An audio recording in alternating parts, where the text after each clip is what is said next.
குருபியோ நமக. அனைவருக்கும் லலிதாவின் காலை வணக்கம். இதோ 4 வரி கவிதை.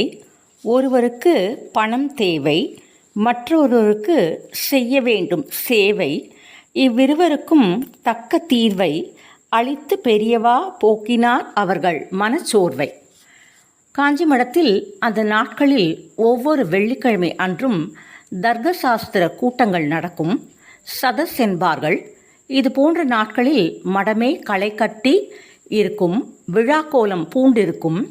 வேத முழக்கங்கள் காதில் தேனாக பாயும்.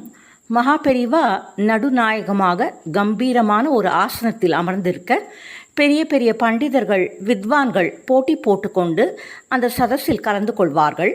அவர்களின் முகத்தில் தென்படும் தேஜஸை பார்த்த மாத்திரத்திலே அவர்கள் கற்ற வித்தையை கண்கொண்டு உணர முடியும். ஆன்மீகம், ஆகமம், சாஸ்திரம், சம்பிரதாயம் என்று பல தலைப்புகளுடன் விவாதங்கள் ஆதாரபூர்வமாக நடக்கும். அனல் பறக்கும் வாதங்கள் பூதாகாரமாக கிளம்புகின்ற சமயங்களில் பெரியவா இன்முகத்துடன் தலையிட்டு அதற்கு ஒரு தீர்ப்பை சொல்லி முடித்து வைப்பார். பண்டிதர்கள் சமாதானம் ஆவார்கள். இந்த விவாதங்களில் கலந்து கொள்ளும் பண்டிதர்களுக்கு கலைமகளின் ஆசி நிரம்பவே உண்டு. ஆனால் அலைமகளின் ஆதரவு கொஞ்சம் கூட இருக்காது. அதாவது படிப்பு விஷயத்தில் ஜாம்பவான்கள், ஆனால் லௌகீக விஷயத்தில் பெரும்பாலும் கஷ்டப்படுவார்கள். எனவே இதில் கலந்து கொள்கிற வர அனைவருக்கும் வயது வித்தியாசம் பாராமல் தலா 100 ரூபாய் சன்மானமாக கொடுக்கும் வழக்கத்தை ஒரு முறை பெரியவாளே ஆரம்பித்து வைத்தார். அது ஒரு வெள்ளிக்கிழமை. வழக்கம் போல பண்டிதர்கள் பலரும் காஞ்சி மடத்தில் உற்சாகமாக கூடியிருந்தனர். இதில் கலந்து கொள்கிற பண்டிதர்கள் விஷயத்தில் சைவம் வைணவம் என்ற பேதம் எப்போதும் இருக்காது.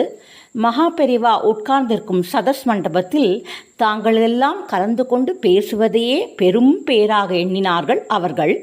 சின்ன காஞ்சிபுரத்திலிருந்து ஒரு வைணவ பண்டிதரும் இந்த கூட்டத்தில் கலந்து கொள்வதற்கு வந்திருந்தார். அன்றைய விவாதங்கள் வெகு விறுவிறுப்பாக போய் முடிந்தது. கூட்டம் முடிந்த பிறகு பெரியவா முன்னிலையில் மடத்து உயர் அதிகாரிகள் பண்டிதர்கள் ஒவ்வொருவருக்கும் சம்பாவனை கொடுத்து கொண்டிருந்தார்கள். அனைவரும் சம்பாவனை வாங்கி கொண்டு பாதார விந்தங்களுக்கு நமஸ்காரம் செய்துவிட்டு புறப்பட்டு போய் கொண்டிருந்தார்கள். சின்ன காஞ்சிபுரத்து வைணவ பண்டிதரின் முறை வந்தது. மகாபெரிவாளுக்கு நமஸ்காரம் செய்துவிட்டு சம்பாவனை பெற்றுக்கொண்டார். முழு 100 ரூபாய் நோட்டை சம்பாவனையாக பெற்றவரின் முகத்தில் ஏனோ மலர்ச்சி இல்லை, மாறாக வாட்டம் தெரிந்தது. காரணம், அவருக்கு முன்னால் சம்பாவனை வாங்கியவன் சிறு வயது பாலகன் ஒருவன். அவனுக்கும் 100 ரூபாய், எனக்கும் 100 ரூபாய் தானா என்கிற வாட்டம்தான் அது. பரபிரம்மம் இதையெல்லாம் அறியாமல் இருக்குமா என்ன? ஐயங்கார் சுவாமிகளே, திருப்திதானே என்று கேட்டு வைத்தார்.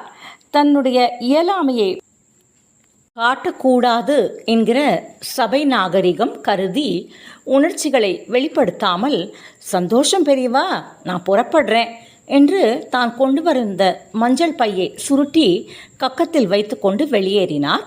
உள்ளுக்குள் புன்னகைத்து கொண்டது அந்த பரபிரம்மம். வேதம் கற்ற ஒரு பிராமணன் மனம் வருந்தி செல்வதை அவ்வளவு சுலபத்தில் விட்டுவிடுமா அந்த பரபிரம்மம்? சதஸில் கலந்து கொண்ட அனைத்து பண்டிதர்களுக்கும் சம்பாவனை கொடுத்து முடித்தாயிற்று என்று ஒரு உயர் அதிகாரி மகானின் காதில் சென்று பவ்யமாக சொன்னார். சரி, தரிசனத்துக்கு வரவாழ வர சொல்லுங்கோ, பாவம் ரொம்ப நேரம் வெயிட் பண்ணுறா என்று உத்தரவிட்டார் மகாபெரிவா. முதலில் சென்னையிலிருந்து வந்திருந்த வக்கீல் ஒருவர் குடும்பத்துடன் வந்தார். 2-3 பெரிய மூங்கில் தட்டுகளில் பல வகையான கனிகள், புஷ்பங்கள், கல்கண்டு, முந்திரி, திராட்சை என்று ஏகத்துக்கு நிரப்பிக்கொண்டு வந்திருந்தார். பெரியவாளின் திருவடி முன் அந்த மூங்கில் தட்டுக்களை வைத்துவிட்டு குடும்பத்தினருடன் விழுந்து நமஸ்கரித்தார். கையோடு தான் கொண்டு வந்திருந்த ஒரு ருத்ராட்ச மாலையை பெரியவாளின் திருக்கரங்களில் கொடுத்துவிட்டு ஆசிர்வாதத்துடன் திரும்பத் தருமாறு வேண்டினார். பரபிரம்மமும் அதை தன் கையால் தொட்டு ஆசிர்வதித்து ஒரு சின்ன பூக்கிழலுடன் திருப்பி கொடுத்தார். உடல் வளைந்து முகம் மலர சாட்சாத் அந்த மகேஸ்வரனிடம் இந்த ருத்ராட்ச மாலையை வாங்கி கொள்ளும் பாவனையில் பெற்றுக்கொண்ட வக்கீலின் முகம் ஏகத்துக்கும் பிரகாசமாகியது. பிறகு பெரியவா ஒரு விண்ணப்பம் என்று இழுத்தார் வக்கீல். சித்த இருங்கோ என்று அவரிடம் சொன்ன பெரியவா பார்வையை வேறு பக்கம் திருப்பி கொஞ்சம் தள்ளி நின்றிருந்த ஒரு சிஷ்யனை சைகை காட்டி அழைத்தார். அந்த சிஷ்யன் வேக வேகமாக வந்து பெரியவாளின் முன் வாய் பொத்தி பவ்யமாக நின்றான். அவர் சொல்ல போகும் உத்தரவுக்காக காத்திருந்தான். சின்ன காஞ்சிபுரத்திலிருந்து இப்போ வந்துட்டு போனாரே ஒரு ஐயங்கார் சுவாமிகள், நீ தான் பார்த்துருப்பியே, அவர் வெளியே தான் இருப்பார், இல்லைன்னா மண்டபம் பஸ் ஸ்டாண்டில் பாரு, பஸ்ஸில் உக்காந்துட்டு இருப்பார், போய் நான் கூப்பிட்டேன்னு சட்டுன்னு அழைச்சிட்டு வா என்றார். உத்தரவு வந்த அடுத்த நிமிடம் ரெக்கை கட்டி பறந்தான் அந்த சிஷ்யன்.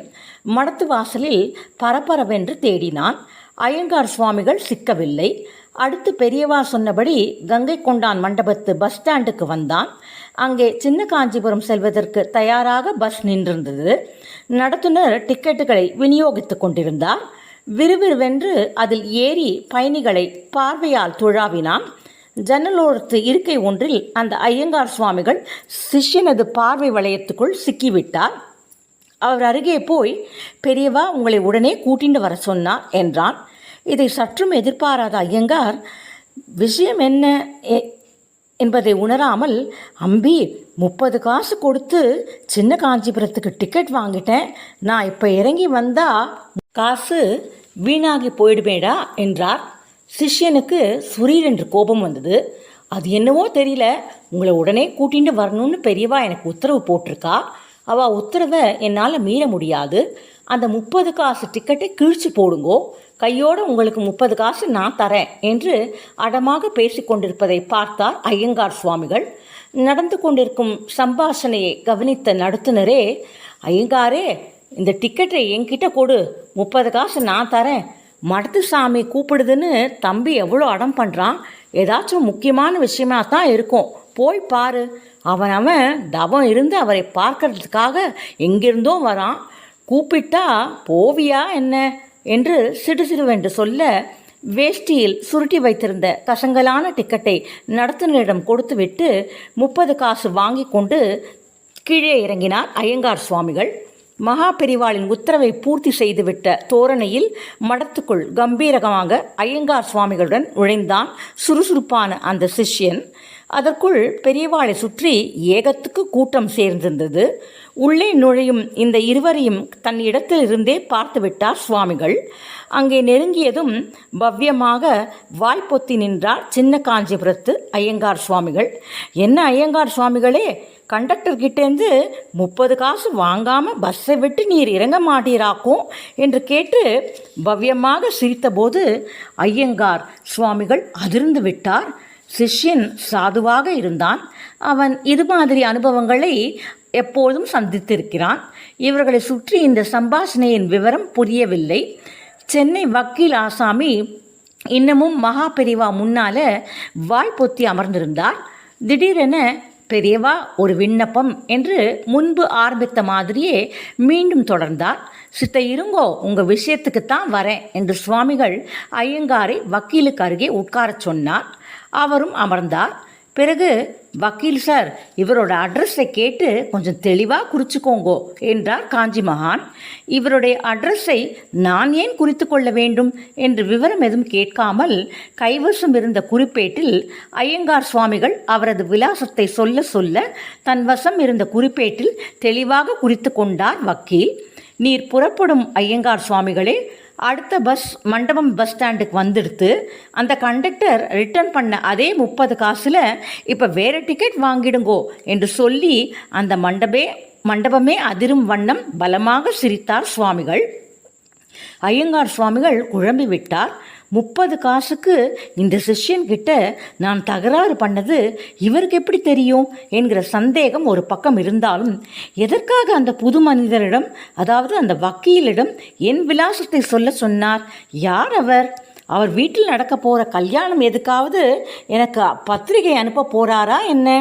அதற்காகத்தான் அப்படி சொன்னாரோ என்று குழம்பி தவித்தபடி மடத்தை விட்டு வெளியே வந்து மண்டபம் பஸ் ஸ்டாண்டை அடைந்தார் ஐயங்கார். பெரியவா சொன்ன மாதிரியே அந்த பஸ் அவருக்காக காத்திருந்தது. புறப்பும் நிலையில் காணப்பட்டது. விறுவிறுவு என்று ஏறி காலியாக இருந்த ஜன்னல் ஓரத்து இருக்கை ஒன்றில் அமர்ந்தார் ஐயங்கார் சுவாமிகள்.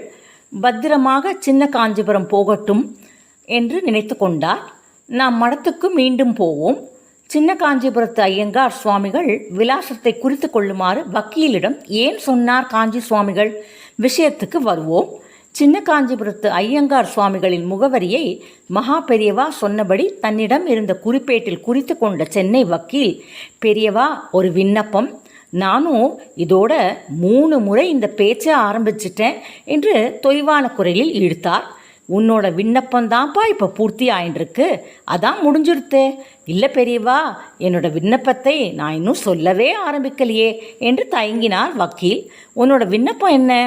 கஷ்டப்படுற வேதம் படித்த ஒரு பிராமணனுக்கு மாதம் ஏதாவது பணம் அனுப்பணும்னு ஆசைப்படுற, அதானே என்று புருவத்தை சுருக்கி கேட்டது அந்த பரபிரமம். வக்கீலுக்கு பேச்சு எழவில்லை. ஆமாம் பெரியவா, அதேதான். இப்போ குறிச்சிண்டியே ஒரு அட்ரஸ், அதான்ப்பா அந்த சின்ன காஞ்சிபுரத்து ஐயங்கார் சுவாமிகள். நீ தேடுற ஆள் அவர்தான். அதான் பஸ்ஸிலிருந்து அவரை இறக்கி கூட்டிகிட்டு வந்துட்டானே அந்த பொடியன். இப்போ என்ன பண்ணுற? பெரியவா இடைவெளி விட்டார். பெரியவா சொல்லணும், நான் கேட்டுக்கணும். வக்கீல் வாய்ப்பொத்தி பவ்யமாக அந்த மகானின் திருமுகத்தை பார்த்து கொண்டிருந்தார். இந்த மாதத்திலிருந்து ஒரு 250 ரூபாயை அந்த ஐயங்கார் சுவாமிகள் அட்ரஸுக்கு மணி ஆர்டர் பண்ணிவிடு. 1 மாதம் கூட தவறப்படாது.